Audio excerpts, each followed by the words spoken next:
शुक्रिया जनाब स्पीकर। मैं उम्मीद रखता हूं कि आप मुझे मौका देंगे कि मैं अपनी बात ख़त्म कर सकूं और उसमें मुझे इंटरप्शन नहीं होगी। बजट हर साल पेश होता है और ये एक ऐसा रिचुअल है कि जिस पे हम डिबेट भी करते हैं, लेकिन बदकिस्मती से हमने ये देखा कि पिछले 3 सालों में जब भी अपोजिशन ने बजट के हवाले से अपने तहफ़्फ़ुज़ात का इजहार किया तो हुकूमत ने उनसे इनकार किया और तरदीद की। लेकिन जब अगले साल का बजट आया तो वो सारे तहफ़्फ़ुज़ात जो अपोजिशन ने पेश किए थे वो हर्फ बरफ सच्चे साबित हुए।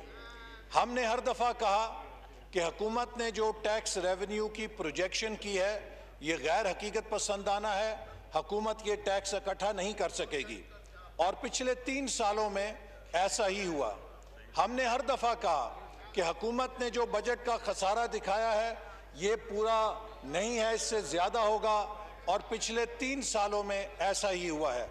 हमने हर दफ़ा कहा कि हुकूमत की जो टैक्स ये तजावीज़ हैं बजट की, इससे मुल्क के अंदर महंगाई और गिरानी आएगी। हुकूमत ने तरदीद की, लेकिन हर साल महंगाई की बदतरीन लहर आई। और हमने हर साल ये कहा कि ये हुकूमत ने बजट को कौम से छुपाया है, अधूरा है, धोखा है, और इसके बाद मिनी बजट्स आएंगे। और हमने देखा गुज़श्ता 3 सालों में मुसलसल मिनी बजट्स आते रहे। मैं आज भी यही कहूँगा कि चौथा बजट हुकूमत के 3 बजट से मुख्तलिफ नहीं है। इसमें फिर हुकूमत ने गैर हकीकत पसंदाना अहदाफ रखे हैं, ऐसे अहदाफ रखे हैं कि 5,829 अरब रुपए का टैक्स रेवेन्यू वो नहीं हासिल कर सकेगी, और फिर ये शॉर्टफॉल होगा, फिर टैक्स रेवेन्यू का टारगेट रिवाइज किया जाएगा।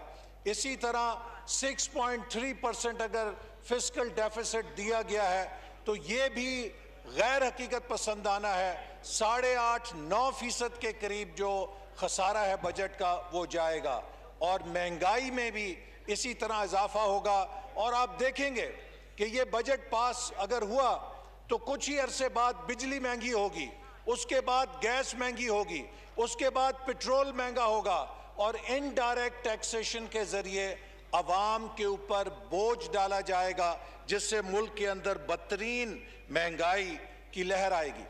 जनाब स्पीकर, मैं आज बात सिर्फ बजट के हवाले से नहीं करना चाहता। मेरा ताल्लुक उस नस्ल से है जिसने 30-35 साल इस कूचे सियासत में गुजार दिए हैं। मैं 5वीं दफ़ा कौमी असम्बली का मेंबर हूँ, और जब मैं पहली दफ़ा यहाँ मुंतखब होकर आया तो मेरी उम्र 35 साल थी और मेरे बाल भी सारे स्याह थे, और आज ज़्यादा बाल सफ़ेद हो चुके हैं। हमारी औलादें जवान हो चुकी हैं और वो हमसे सवाल करती हैं कि आपने जिस शोबे के अंदर 30-35 साल लगाए, क्या पाकिस्तान जमहूरी तौर पे आज ज़्यादा मजबूत है? क्या पाकिस्तान आज उस मंजिल के करीब है जिसके लिए इसको बनाया गया था? मैं समझता हूँ कि हमारे लिए ज़रूरी है कि आज हम जब 2021 में खड़े हैं और 21वीं सदी के अंदर कौमों की ज़िंदगी, कौमों की तरक्की, कौमों की खुशहाली, कौमों की खुद मुख्तारी और कौमों की सलामती का दारोमदार उनकी इक्तसादी ताकत के ऊपर है। Economic security of a nation determines it's status, उसके मुस्तकबिल का वो बताती है कि क्या है। हम भी अपने गिरबान के अंदर झांकें।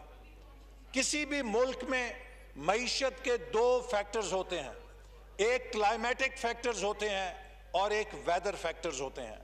जो क्लाइमेटिक फैक्टर्स होते हैं उनका ताल्लुक रियासत के साथ होता है, रियासत के निज़ाम के साथ होता है, और जो वेदर फैक्टर्स होते हैं उनका ताल्लुक हुकूमत वक्त के साथ होता है। अगर आपकी क्लाइमेट ठीक है तो बैड पैच ऑफ वेदर आएगा, वो गुजर जाएगा, फिर मौसम अच्छा हो जाएगा। इसी तरह अच्छी हुकूमतें भी आती हैं, रुखसत कर दी जाती हैं, बुरी हुकूमतें भी आती हैं, वो भी चली जाती हैं। ये मामला चलता रहता है। लेकिन तशवीश तब होती है कि जब किसी इकोसिस्टम के अंदर उसके क्लाइमेटिक फैक्टर्स खराब हो जाएं। मैं आज ये अदब से अर्ज करना चाहूँगा कि बैसियत पाकिस्तानी हमारे लिए ज़रूरी है कि हम वेदर फैक्टर्स के ऊपर भी तनकीद करें और उनको दुरुस्त करने की कोशिश करें कि अगर गलत मौसम की वजह से जो हम पर उफ्ताद है, हम इससे बचत के लिए क्या तदबीर हासिल कर सकते हैं या क्या इकदामात उठा सकते हैं, वो ज़रूरी है। लेकिन इसके साथ हम अपने मुहासबा करें कि अगर पाकिस्तान में जो आज मुआशी बदहाली है, अगर आज पाकिस्तान के जो मसाइल हैं उनका ताल्लुक उस चाल चलन के साथ है जो हमने पिछले 70-72 साल से चली हुई है, और इस चाल और इस चलन का ताल्लुक ना मुस्लिम लीग नून से है, ना पीपल्स पार्टी से है, ना पीटीआई के साथ है, इस चाल और चलन का ताल्लुक हमारे रियासत के निज़ाम से है, उस बंदोबस्त से है जिस पर हम इस रियासत को चला रहे हैं। तो जनाब स्पीकर, जब तक वो बंदोबस्त ठीक नहीं होगा, हम जितनी मर्जी तकरीरें कर लें, we will be fighting over pennies but we will be acting foolish on the pounds. Pakistan अगर एक्सपोर्ट में $1 अरब इजाफा कर ले, उस पर भंगड़े डालने से कुछ नहीं होगा। हमें लीप फ्रॉग जंप करना है कि किस तरह हम अपना इकोसिस्टम ठीक करें कि हम $5-10 अरब की छलांगे लगा सकें। हम किस तरह ये $22-25 अरब की एक्सपोर्ट से 150, 200, 250 अरब की एक्सपोर्टिंग नेशन बन सकें। हम पिछले 50 सालों से कभी $1-2 अरब फॉरेन डायरेक्ट इन्वेस्टमेंट से आगे नहीं जा सके। हम किस तरह $30-35 बिलियन फॉरेन डायरेक्ट इन्वेस्टमेंट सालाना ले सकें। वियतनाम की क्या हैसियत है, 1 करोड़ का मुल्क है, आज $28.5 अरब फॉरेन डायरेक्ट इन्वेस्टमेंट जा रही है। और पाकिस्तान जो 22 करोड़ का मुल्क है आबादी का, और इतनी बड़ी मंडी है, मार्केट है, उसके अंदर बमुश्किल हमने 2017 तक $3 अरब FDI उठा के लेकर गए थे, लेकिन आज फिर $1.5 अरब के ऊपर आ चुके हैं। शर्म की बात तो यह है जनाब स्पीकर, म्यांमार जो है, बर्मा जिसे कहते थे, उसमें भी $4 से $6 अरब की सालाना फॉरेन डायरेक्ट इन्वेस्टमेंट जा रही है। तो इश्यूज ये हैं कि किस तरह पाकिस्तान 200-250 बिलियन एक्सपोर्ट पे जाएगा, किस तरह Pakistan 1-2-3 billion foreign direct investment की बजाय जो तकरीबन $2 trillion annually foreign direct investment पूरे ग्लोब का चक्कर लगाती है, उसमें से 25, 30, 35 अरब अपनी तरफ मुतवज्जे कर सकता है। ये जो तब्दीली है, ये बिजनेस एज यूजुअल से नहीं आएगी। इसके लिए हमें लीप फ्रॉग जंप करने के लिए आउट ऑफ बॉक्स सोचना है और अपने क्लाइमेटिक फैक्टर्स को ठीक करना है, जिनकी तरफ मैं अभी थोड़ी देर तक आऊंगा। लेकिन फिल वक्त मैं उन वेदर फैक्टर्स की बात करना चाहूंगा जो पिछले 3 सालों से एक बैड पैच ऑफ वेदर के तौर पे पाकिस्तान पर हावी हैं और जिन्होंने पाकिस्तान की इकोनॉमिक रिकवरी को क्रैश कर दिया है। और वो बदकिस्मती से इस हुकूमत की इक्तसादी पॉलिसियां हैं जो पहले दिन से एक नेगेटिव एजेंडे के साथ आई थी। आज 3 साल हो गए हैं जनाब स्पीकर, हम इस हुकूमत का कोई डेवलपमेंट प्लान नहीं देख सके कि इस हुकूमत की तरक्की का एजेंडा क्या है। हम 2013 में जब बरसरे इक़्तिदार आए, हमने सबसे पहला काम यह किया कि पाकिस्तान के मुस्तकबिल की डायरेक्शन का फैसला किया और विजन 2025 बनाया। हमने 5 साला मंसूबा तरतीब दिया, 2013 से 2018 तक 11वां 5 साला मंसूबा कि हमारी तरजीहात क्या होंगी। हमने 3200 अरब रुपया 11वें 5 साला मंसूबे के तहत खर्च किया, जिसका टारगेट 3000 अरब रुपए था। पाकिस्तान की तारीख में पहली दफा किसी 5 साला मंसूबे को ओवर स्पेंड किया जो उसका टारगेट था। लेकिन हमने ये नहीं कि बगैर किसी सिमत के वो पैसा लगाया, हमने अपनी तरजीहात मुकर्रर की। जब हम 2013 में आए थे तो किसी पाकिस्तानी से आप पूछते कि पाकिस्तान के सबसे बड़े मसले क्या हैं, वो कहता लोड शेडिंग है, वो कहता दहशतगर्दी है। लेकिन आज 2018 में जब हमने हुकूमत छोड़ी तो किसी पाकिस्तानी से आप पाकिस्तान के बड़े मसले पूछते तो ना उसमें लोड शेडिंग का जिक्र था, ना उसमें दहशतगर्दी का जिक्र था। हमने जो वादा किया पूरा करके दिखाया, क्योंकि हमारे पास सिम थी, हमारे पास डायरेक्शन थी। जनाब स्पीकर, हम जाते हुए 12वें 5 साला मंसूबे का पूरे प्लान का ड्राफ्ट तैयार करके इस हुकूमत के लिए छोड़ के गए कि 2018 से 2023 पाकिस्तान के इक्तिसादी तरक्की का ब्लूप्रिंट क्या होगा, और उसमें हमने कुछ जगह खाली भी छोड़ दी कि ये अपनी तरजीहात के मुताबिक उसको एडजस्ट कर सकते हैं। आज 3 साल हो गए हैं, ये हुकूमत 12वें 5 साला मंसूबे को फाइनल नहीं कर सकी।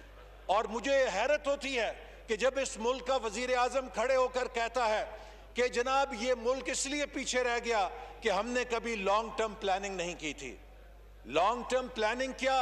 आपका वो दौर है जो 70s के बाद, जब मशरकी पाकिस्तान हमसे अलहदा हुआ था तो 70s में हमारे पास एक नॉन प्लान पीरियड था, चूंकि उस वक्त प्लानिंग करना मुश्किल थी। उसके बाद आज ये पहली दफा है कि पाकिस्तान एक नॉन प्लान पीरियड के अंदर है कि जिसके पास कोई इक्तिसादी तरक्की का विजन नहीं है कि उसने करना क्या है, डायरेक्शनलेस है। इस हुकूमत के पास सिर्फ एक ही प्लान है, गालियां निकालो, तनकीद करो, बुरा भला कहो, NRO नहीं दूंगा, उसको जेल में डालो, उस पे झूठा मुकदमा बनाओ। जनाब स्पीकर, नेगेटिव थिंकिंग से मुल्क नहीं चलते। दुनिया का कोई मुल्क ऐसा नहीं है जिसका वजीर आजम बैनुल अक़वामी फोरम्स पे जाके कहे कि मेरा मुल्क दुनिया का सबसे ज्यादा करप्ट मुल्क है। दुनिया का कोई मुल्क ऐसा नहीं है कि जिसका वजीर आजम बैनुल अक़वामी फोरम्स पे जाके कहे कि जितनी मनी लॉन्ड्रिंग मेरे मुल्क में होती है उतनी किसी मुल्क में नहीं होती है। जनाब स्पीकर, ये वो इनकी पॉलिसियां हैं जो इन्होंने अपने मुल्क की बदनामी के लिए बैनुल अक़वामी सतह पे की कि आज पाकिस्तान से इंटरनेशनल इन्वेस्टर जा चुका है। जिस घर का सरबराह ये कहेगा कि मेरा घर तो बिल्कुल उजड़ा हुआ है, उस घर के साथ कोई मामला करने के लिए तैयार नहीं होगा। जिस कारोबार का फैक्ट्री का मालिक कहेगा कि मेरा कारोबार तो दिवालिया हुआ है, उस कारोबार के साथ कोई कारोबार नहीं करेगा। ये जो झूठ बोल बोल के सिर्फ इसलिए कि ये पिछली हुकूमत की किरदार कुशी करना चाहते थे, इन्होंने मुस्लिम लीग नून की किरदार कुशी में पाकिस्तान की किरदार कुशी की, और उस पाकिस्तान की किरदार कुशी की सजा 22 करोड़ आवाम को मिली। जनाब स्पीकर, बजट के अंदर अहदाफ रखे जाते हैं, लेकिन बजट के अहदाफ की कोई हैसियत नहीं। आप कुछ भी हदफ रख सकते हैं, असल बात होती है आपके हदफ हासिल करने की सलाहियत क्या है। और इस हुकूमत के हदफ हासिल करने की जो सलाहियत है उसका अंदाज़ा आपको इस हुकूमत के वज़रा की ऐवान में तकरीरों से हो सकता है। यहाँ पे जो लतीफ़े बयान किए गए हैं इन वज़रा की तरफ से, वो आपको एतमाद दे सकते हैं या बदएतमादी दे सकते हैं कि ये हुकूमत क्या हासिल करेगी। वज़ीर ख़जाना साहब से मैं शुरू करता हूँ। कल सेनेट के अंदर उन्होंने फरमाया कि ये जो है मुल्क अब तरक्की के रास्ते पे चल पड़ा है। ये वही वज़ीर ख़जाना है जो 2 महीने पहले कह रहे थे कि 3 सालों की पॉलिसियों ने मुल्क का बेड़ा गर्क कर दिया है, सत्यानाश कर दिया है, और अब ये 2 महीने बाद हमें जन्नत की तस्वीर पेश कर रहे हैं। या वो शौकत तरीन सच्चा था जो कह रहा था कि डिवैल्यूएशन और 13% के पॉलिसी रेट के ऊपर हुकूमत ने इस मुल्क की मईशत का बेड़ा गर्क कर दिया है, या वो शौकत तरीन सच्चा है कि जो हमें जन्नत की तस्वीर दिखा रहा है। इसका फैसला मैं पाकिस्तान के अवाम पे छोड़ता हूं। फिर कल वो फरमा रहे थे कि पाकिस्तान नेट फूड इंपोर्टर हो गया है। तो जनाब स्पीकर, 3 साल पहले तो पाकिस्तान नेट फूड इंपोर्टर नहीं था। आज गंदम भी इंपोर्ट, कॉटन भी इंपोर्ट, शुगर भी इंपोर्ट, ये सब 3 सालों की तबाही का नतीजा है। और फिर बजट में हमें खुशखबरी सुनाते हैं कि हमने ज़राअत को बहुत तरक्की दे दी है। जनाब स्पीकर, ये भी फरमाया कि हमें लैंड माइन्स मिली जिनके अंदर हम फंस गए। मैं वजीर खजाना को बताना चाहता हूं, आपको लैंड माइन नहीं मिली थी, आपको हमने सी पैक की सूरत में गोल्ड माइन दी थी कि जिसको अगर आप चलाते तो पाकिस्तान की किस्मत बदल सकती थी। लेकिन आपने उस पाकिस्तान की गोल्ड माइन को भी एक तबाही के अंदर तब्दील कर दिया है।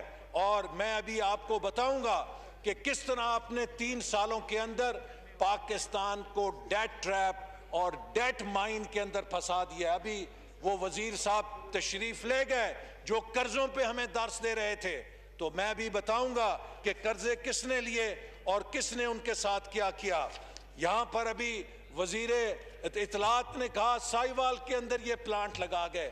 देखिए, मैं कई दफा कह चुका हूं कि इस हुकूमत के वजीर जो वकील हैं, एक वकील साहब हैं, ये जो वजीर इत्तलात हैं, ये हमें दर्स देते हैं कभी एनर्जी के ऊपर, कभी टेक्नोलॉजी के ऊपर, इलेक्ट्रॉनिक वोटिंग मशीनों के ऊपर।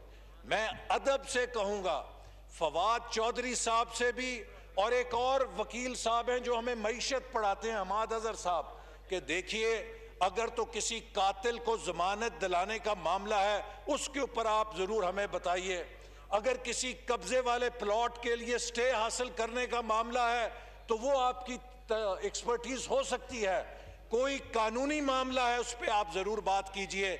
लेकिन आपके पास ना कोई मईशत पे बात करने की सनद है, ना आपके पास कोई टेक्नोलॉजी पे बात करने की सनद है। साहिवाल एनर्जी प्लांट इसलिए साहिवाल में लगा कि जब आप एनर्जी प्लांट्स की प्लानिंग करते हैं तो जो लोड सेंटर्स हैं उनके पास लगाते हैं ताकि ट्रांसमिशन लॉसेस कम से कम हो सकें। तो अगर साहिवाल में वो प्लांट लगा तो वो लोड सेंटर के करीब लगा, ये पूरी दुनिया का फलसफा है।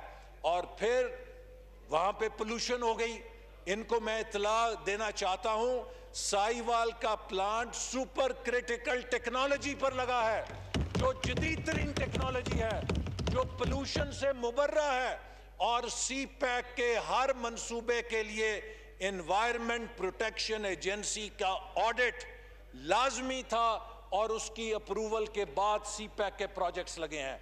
ये इनका वतीरा है कि सी पैक के जितने मंसूबे हैं ये उन पर कीचड़ उछालते हैं, ये उनके ऊपर झूठे इल्जाम लगाते हैं, ये सी पैक को मुतनाज़ा करके सी पैक को नुकसान पहुंचाते हैं। यही वजह है कि वो सी पैक की गोल्ड माइन जो पाकिस्तान के लिए डेस्टिनी चेंजर थी, गेम चेंजर थी, फेट चेंजर थी, आज उसको इन्होंने कर रहा था कि ये अनाड़ी वजीर खड़े होकर टेक्निकल इश्यूज पे बात करते हैं कि जनाब कैपेसिटी पेमेंट हम कर रहे हैं। आप कैपेसिटी पेमेंट इसलिए कर रहे हैं कि जितनी बिजली के मंसूबे लगाए गए थे वो पाकिस्तान की मईशत को 6% पे ग्रोथ की प्रोजेक्शन पे लगाए गए थे। अगर आपने पाकिस्तान की ग्रोथ को नेगेटिव 0.5% पे क्रैश करके पहुंचा दिया है, आपने बिजली की मांग खत्म कर दी है, आपने मईशत की तरक्की क्रैश कर दी है, तो इसमें हमारा क्या कसूर है? चूंकि जनवरी 2018 तक वर्ल्ड बैंक भी कह रहा था कि अगले 2 साल 19 और 20 में 6% से ग्रोथ होगी। अगर पाकिस्तान की मईशत 6% से ग्रो करती रहती तो ये जो बिजली के मंसूबे हमने लगाए हैं ये कम पड़ जाते जनाब स्पीकर। और इसी तरह ये कहते हैं कि जी महंगे बिजली के मंसूबे लगा दिए। बिजली के मंसूबे नेपरा मंजूर करती है और नेपरा के अंदर 4 सूबाई हुकूमतों का नुमाइंदा मौजूद होता है। अगर ये बिजली के मंसूबे महंगे लगे हैं तो खैबर पख्तूनख्वा की पीटीआई की हुकूमत भी गुनाहगार है, क्योंकि उसने भी मंजूरी दी हुई है उन मंसूबों की। तो आपको मामलात का पता नहीं है कि ये कैसे चलती है रियासत, इसके फोरम्स कौन से हैं। ये नेपरा के अंदर तमाम सूबाई और वफाकी हुकूमतें मिलकर बिजली के मंसूबों की स्क्रूटनी करती हैं और मंजूरी देती हैं। तो जितने बिजली के मंसूबे लगे हैं हमारे दौर में, उन सब की मंजूरी में पीटीआई की खैबर पख्तूनख्वा की हुकूमत बराबर की शरीक है। और अगर हमने कोई जुर्म किया है तो आप भी उस जुर्म के शरीक हैं, और अगर आप उस जुर्म में शरीक नहीं हैं तो हमने भी कोई जुर्म नहीं किया, फिर वो मंसूबे ठीक लगे हैं। फिर एक वो उमर अयूब साहब हैं, वो खड़े हो जाते हैं। मैं तो जनाब स्पीकर हैरान हूं कि वो वाकई उनको मेडल देना चाहिए कि आज तक वो नहीं बदले, हुकूमतें बदलती रही हैं। हर हुकूमत के साथ शरीक होते हैं और पूरी शदोमद के साथ डेस्क बजाते हैं, लेकिन जब वो हुकूमत जाती है तो नई हुकूमत में आके पिछली हुकूमत के खिलाफ जो है चार्जशीट पढ़ते हैं। वाकई ये डीएनए जो है किसी किसी के पास होता है, हर किसी के पास नहीं हो सकता। फिर कहते हैं, वही फरमा रहे थे कि ये बिजली के मंसूबे ज्यादा लगा गए। जनाब स्पीकर, आप मुझे बताइए, जिस मुल्क में अभी भी 25% आबादी बिजली से महरूम है, वहां पे कितनी बिजली के मंसूबे और लगने की जरूरत है। जिस मुल्क के अंदर पर कैपिटा इलेक्ट्रिसिटी जो कंजम्पशन है वो 447 किलोवाट आवर हो, जबकि इंडिया में 804 हो, वियतनाम में 1450 हो। हमारी पर कैपिटा इलेक्ट्रिसिटी कंजम्पशन दुनिया में लोएस्ट है। हमें तो अभी और बिजली की कंजम्पशन बढ़ानी है, तो ये हमें दर्स देते हैं कि बिजली के मंसूबों को बंद कर दो। तो ये मैं नहीं समझता कि कौन सी इकोनॉमिक्स पढ़कर आते हैं और कहां से आके ये हमें लेक्चर देते हैं। फिर परवेज खटक साहब आए, वो तो हैरान कर गए। आज मुझे खैबर पख्तूनख्वा से सुबह जो फोन आने शुरू हुए और उन्होंने अपने कच्चे घर गिनाए, उन्होंने कहा जी मैं पैदल हूं, मेरे पास तो साइकिल भी नहीं है, मैं तो मजदूर हूं, मैं क्या करूं। और हमारा वजीर आला साबिक कहता है खैबर पख्तूनख्वा में तो गुर्बत ही नहीं है, कोई कच्चा घर नहीं है, कोई पैदल नहीं चलता है, वो जन्नत बन गई है। जनाब स्पीकर, ये आपको मालूम पड़ेगा ये हुकूमत किस दुनिया के अंदर बसती है, कितने ये हकीकत से दूर हैं। पाकिस्तान के आम आदमी को महंगाई ने तबाह कर दिया है, गुर्बत और बेरोजगारी ने बेहाल कर दिया है, और यहां पर ये कहते हैं कि लोगों को रोटी नहीं मिलती तो वो केक क्यों नहीं खाते। हमारे सूबे के अंदर कोई गुर्बत नहीं है। इसी हुकूमत ने PSLM सर्वे जारी किया है 2021 में, और उसमें 32 में से 7 जिले हैं जो बहुत अंडर डेवलप्ड हैं खैबर पख्तूनख्वा के। आप जाइए उन जिलों को पहले ठीक कीजिए। तो ये इस किस्म की गैर संजीदा बातें जब ये करेंगे, तो इसीलिए परवेज खटक साहब को नौशहरा के लोगों ने इनकी जन्नत की तस्वीर दिखाई है। नौशहरा के अंदर PTI क्यों हारी? अगर जन्नत बन गया था खैबर पख्तूनख्वा, इसलिए PTI हारी है कि लोग इनके झूठ को मुस्तरद कर रहे हैं। फिर जनाब खड़े होते हैं तो चोर हैं, ये करप्ट हैं, और वो करंट अकाउंट डेफिसिट और कर्जे दे गए। जनाब स्पीकर, मैं आज आपसे इस मसले को खत्म करना चाहता हूं, कौन चोर है और कौन दयानतदार है। आप पाकिस्तान के आदमी से पूछिए, आम आदमी से पूछिए कि जिन्होंने 5 साल आटा 35 रुपए किलो दिया वो चोर हैं, या जिन्होंने आटा 75-80 रुपए किलो दिया वो चोर हैं। जिन्होंने 5 साल चीनी 55 रुपए किलो दी वो चोर हैं, या जिनके दौर में चीनी 110-115 रुपए हुई वो चोर हैं। जिसके दौर में मुर्गी का गोश्त गरीब आदमी 200-225 रुपए किलो खरीद के बच्चों को खिलाता था वो चोर है, या जिसके दौर में मुर्गी का गोश्त 500-525 रुपए किलो हो गया वो चोर है। जिसके दौर में खाना पकाने का तेल 150 रुपए किलो था वो चोर है, या जिसके दौर में खाना पकाने का तेल 300-310 रुपए किलो हो गया वो चोर है। जिसके दौर में DAP किसान को 2400 रुपए में मिलती थी वो चोर था, या जिसके दौर में DAP की बोरी 6000 रुपए की हो गई वो चोर है। मेरे यूनिवर्सिटी ऑफ नारोवाल के स्टूडेंट से पूछें कि जिसके दौर में वो 12,000 रुपया फीस देता था वो चोर थे, या जिसके दौर में वो 50,000 रुपया फीस देने पे मजबूर है वो लोग चोर हैं। जनाब, चोर वो होते हैं जो आवाम पर महंगाई नाफिज करते हैं, जो आवाम का जीना दूभर कर देते हैं, और जो महंगाई पे काबू रखते हैं वो चोर नहीं हो सकते। इसी तरह जनाब स्पीकर, जो सबसे अहम बात आज की मैं करना चाहता हूं आपकी वसातत से, आज पाकिस्तान के 22 करोड़ अवाम की आवाज बन के हम इस मसले को उठाना चाहते हैं। किसने हक दिया है, किसने हक दिया है इस वजीर आजम को कि ये दुनिया को कहे कि पाकिस्तान का एटमी प्रोग्राम नेगोशिएबल है? पाकिस्तान का एटमी प्रोग्राम इज नॉट नेगोशिएबल, कोई इसके ऊपर समझौता नहीं कर सकता। ये कहते हैं कि जी कश्मीर का मसला हल कर दो, हम एटमी प्रोग्राम बंद करने के लिए तैयार हैं, हमें एटमी डेटरेंस की जरूरत नहीं है। Who has given you this authority, Mr. Imran Khan? You cannot speak on nuclear program of Pakistan. Pakistan का एटमी प्रोग्राम 22 करोड़ अवाम की मिल्कियत है, जिसके लिए हमने बड़ी कुर्बानियां दी हैं। ये आज बिल्ली थैले से बाहर आ गई है, आज बिल्ली थैले से बाहर आ गई है कि इमरान खान को पाकिस्तान का एटमी प्रोग्राम रोल बैक करने के लिए साजिश के जरिए पाकिस्तान पर मुसल्लत किया गया है। ये वो फॉरेन डोनर्स का एजेंडा है। हम भी हैरान थे कि फॉरेन फंडिंग केस में ये क्या बिल्ली बंद है थैले के अंदर। फॉरेन फंडिंग के अंदर जिन डोनर्स ने पैसा दिया था वो यही एजेंडा था जिसके लिए बरसर इक़्तिदार लाए थे कि इमरान खान से पाकिस्तान के एटमी प्रोग्राम के ऊपर कराएं कि ये डेटरेंस हम छोड़ने के लिए तैयार हैं।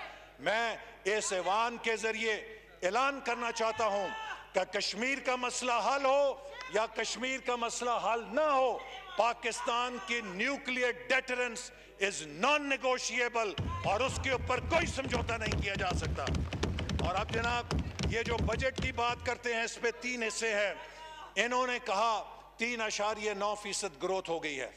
सारी दुनिया इस बात के ऊपर क्वेश्चन कर रही है कि लो बेस इफेक्ट को निकाल दीजिए कि ये जो आपने ग्रोथ निकाली है उसके क्या ड्राइवर्स ऑफ ग्रोथ हैं। दुनिया में 3 ड्राइवर्स ऑफ ग्रोथ होते हैं, या आपकी फैक्टर इनपुट्स हो, इन्वेस्टमेंट बड़ी हो, उससे आपकी ग्रोथ आ सकती है। आपने कोई काबिल जिक्र रिफॉर्म्स किए हो, आपने कोई प्रोडक्टिविटी इंक्रीज की हो। जनाब, जो इन्वेस्टमेंट टू जीडीपी रेशियो है, अगर वो 2019-20 में 15.3% था तो 2020 और 21 में 15.2% हो गया है। तो इन्वेस्टमेंट टू जीडीपी रेशियो घटी है। प्राइवेट सेक्टर इन्वेस्टमेंट 10.6% से गिर के 9.8% हो गई है। प्राइवेट सेक्टर इन्वेस्टमेंट भी घटी है। इसी तरह इन्होंने जो एग्रीकल्चर ग्रोथ बताई, इकोनॉमिक सर्वे कह रहा है कि ना एकड़ेज बढ़ी है, ना फर्टिलाइजर ऑफटेक बढ़ा है, ना कोई इनपुट में ऐसा इजाफा हुआ है जिससे ग्रोथ हुई हो, लेकिन इन्होंने ग्रोथ जैकअप करके अपने फिगर्स ले लिए हैं। इसी तरह उसके अंदर दीगर जो प्रोडक्शन की फिगर्स हैं, कंजम्पशन की फिगर्स हैं, उनके ऊपर तमाम इकोनॉमिस्ट ने मुस्तरद किया है, जिसके ऊपर मैं कोई ज्यादा बात नहीं करना चाहता। अब मैं जो बात इनके बजट के हवाले से कहूंगा कि इन्होंने जनाब 5.83 ट्रिलियन रेवेन्यू को पिच किया है और हमें बताया कि हम हासिल करेंगे। ये 24% ज्यादा है पिछले साल के मुकाबले में जो ये हासिल करेंगे। अगर आपकी इन्फ्लेशन 8% रहे और ग्रोथ टारगेट ये 4.8% हासिल कर लें, जो कि नामुमकिन है, तो उसके बावजूद 550 अरब रुपया इजाफी रेवेन्यू बनता है, जो तकरीबन 13% इनके इजाफे के बराबर है। ये बाकी 11% कहां से आएगा? इसके ऊपर तमाम इकोनॉमिस्ट सिर जोड़कर बैठे हैं कि ये किधर मुरीख से आएगा या कहां से आएगा। तो उसका रास्ता क्या है? इन्होंने एफबीआर को वो इख्तियारात दिए हैं जो नैब के पास हैं। इन्होंने एफबीआर को कहा है कि लोगों को गिरफ्तार करो, जेल में डालो और उनसे भत्ताखोरी हासिल करो। जनाब स्पीकर, एफबीआर के पास ये इख्तियारात गए तो वो पैसा सरकार के खजाने में नहीं आएगा, वो उन मुलाजमीन की जेबों में जाएगा जो उस नाजायज इख्तियार को इस्तेमाल करेंगे। तो इन्होंने एफबीआर को नैब बना के पाकिस्तान के बिजनेसमैन के ऊपर मुसल्लत कर दिया है ताकि वो उससे एक्सटॉर्शन करें। फिर इनकी जितनी प्रोजेक्शंस हैं उसमें मैं कहूंगा कि this is a budget of black holes. इतने बड़े बड़े ब्लैक होल्स हैं कि जिनके बारे में कोई तौजी नहीं की जा सकती कि कैसे हासिल करेंगे। पेट्रोलियम लेवी है जिसके अंदर इन्होंने 630 बिलियन का टारगेट रखा है। जनाब अभी उसकी जो कलेक्शन है वो 44 रुपए 60 पैसे से घट के 20 रुपए पर लीटर हो चुकी है। अगर 70 रुपए तक तेल का बैरल रहती है कीमत तो इन्हें कम से कम 22 से 28 रुपए पर लीटर एडजस्टमेंट करनी पड़ेगी 630 बिलियन हासिल करने के लिए। तो अगर ये तेल की कीमत, पेट्रोल डीजल की कीमत में 22 से 28 रुपए लीटर इजाफा करेंगे तो मुझे बताइए कि उससे इन्फ्लेशन कितनी होगी और बिजली के निर्खों में कितना इजाफा होगा। कम से कम 20 से 25% बिजली के निर्ख बढ़ाने पड़ेंगे और अगर ये इन्फ्लेशन होगी तो उसके साथ आपको पॉलिसी रेट एडजस्टमेंट करनी पड़ेगी। और अगर आप पॉलिसी रेट बात को कंप्लीट करें आप जी। 5 मिनट तो पॉलिसी रेट एडजस्ट करेंगे तो आपकी डेट सर्विसिंग का बर्डन जो है वो 400-500 अरब और ऊपर जाएगा जिससे एक नया ब्लैक होल पैदा हो जाएगा। फिर जनाब आज तक ये नहीं हुआ, जो प्राइवेटाइजेशन प्रोसीड्स हैं 252 अरब रुपए की वो कभी रेवेन्यू में नहीं आती, वो डेट की तरफ जाती हैं। इन्होंने 252 अरब रुपया प्राइवेटाइजेशन का शो किया है जो कि पिछले साल 100 अरब शो किया था और जीरो कलेक्शन, चूंकि कोई प्राइवेटाइजेशन नहीं कर सके। तो इस साल ये भी 252 अरब रुपया कैसे रियलाइज होगा जबकि हमारे मैक्रो इकोनॉमिक कंडीशन साजगार नहीं है। इसी तरह 570 अरब रुपया सरप्लस दिखाया है प्रोविंसेस का। भाई सूबे क्यों अपने एडीपी को खर्च नहीं करेंगे? क्या इस साल जो आपने उनका सरप्लस शो किया था वो आप हासिल कर सके हैं? तो ये गैर हकीकत पसंदाना इन्होंने उसके अंदर प्रोजेक्शन रखी हैं जिससे -6.3 डेफिसिट रखा है, परसेंट डेफिसिट रखा है। चूंकि ये ना सरप्लस इन्हें हासिल होगा, ना ये पेट्रोलियम लेवी पूरी ले सकेंगे, ना ये प्राइवेटाइजेशन प्रोसीड ले सकेंगे, कम से कम भी 800 से 1000 अरब रुपए का ब्लैक होल है इस बजट के अंदर जो डेफिसिट को 9% तक ले जाएगा। फिर जनाब स्पीकर एक बड़ी इन्होंने नई चीज निकाली है, नॉन ट्रांसपेरेंट बजट, कि 130 अरब रुपया पे और पेंशन के नाम पे पता नहीं किसके लिए डाल दिया है। पेंशन के लिए 480 अरब रुपया तो मौजूद है, लेकिन 130 अरब रुपया कोई खुफिया खाता बनाया है। अगर तो उस 130 अरब रुपए से आप किसी एक महकमे के लिए तनख्वाहों में इजाफा करना चाहते हैं तो मैं कहूँगा कि फिर वो तनख्वाहों में इजाफा पाकिस्तान के तमाम महकमों में होना चाहिए, किसी एक के लिए नहीं होना चाहिए। हमें बताया जाए कि वो 130 अरब रुपया पे एंड पेंशन के मद में छुपा के क्यों रखा गया है, उसको कौन खर्च करेगा और वो किस मद में जाएगा, चूंकि ये नॉन ट्रांसपेरेंट है और इस अवाम को पता लगना चाहिए। G20 ने डेट सर्विस सस्पेंशन इनिशिएटिव से 3.7 अरब डॉलर की डेट रिलीफ दी आपको। 3.25 अरब डॉलर का डेट रिलीफ मिला इस हुकूमत को। आपने उससे क्या फायदा उठाया? हमें कुछ नहीं पता। 3.25 अरब डॉलर आप डेट रिलीफ के अंदर खा गए हैं और आज तक उसका हिसाब नहीं दे सके हैं। अच्छा जनाब, इसी तरह फिजिकल डेफिसिट जो है, मैं ये बात रिकॉर्ड पे लाना चाहता हूं कि मुस्लिम लीग नून के 5 सालों में फिजिकल डेफिसिट रहा 5.5%, पीटीआई के 3 सालों में इसकी औसत है 8%। तो ये खसारा हमने तो नहीं पैदा किया जो हम पर कहते हैं कि आपने हमको मईशत बीमार करके दी। हमने तो 5 सालों में औसतन 5% खसारा रखा, इनका 8% था।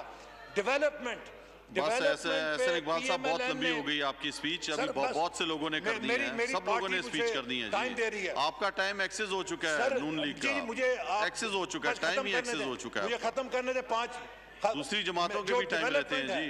जो डेवलपमेंट है उसमें मुस्लिम लीग नून को जो टाइम मिला था, मैं आपको जरा बताता चलूं, 2 मिनट में टाइम जो है वो एक्सेस हो चुका है। आप तकरीबन 25 मिनट एक्सेस जा चुके हैं। आपके वुज़रा 1-1 घंटा बोल गए हैं। वो आपसे कम बोल के गए हैं, घंटा बोल के गए नहीं सर, कम बोल के गए हैं। 27 मिनट बोल के उनके पार्टी का 6 घंटे का टाइम रहता है उनका जी। खत्म कर रहा हूं जनाब, आप 1 मिनट में अपनी बात मुकम्मल करें।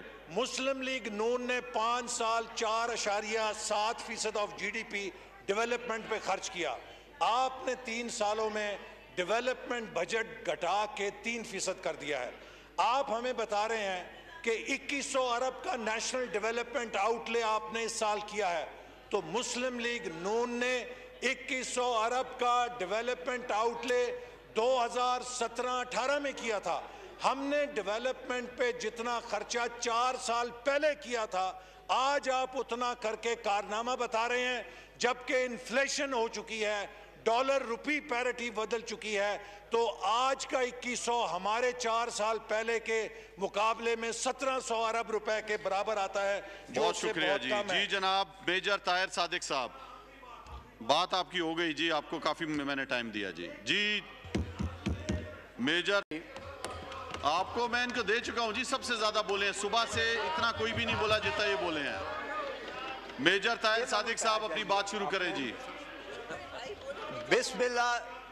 एहसन साहब, आपको बहुत ज्यादा 10 मिनट से कह रहा हूं, 1-1 मिनट, आप 10 मिनट से नहीं कह रहे।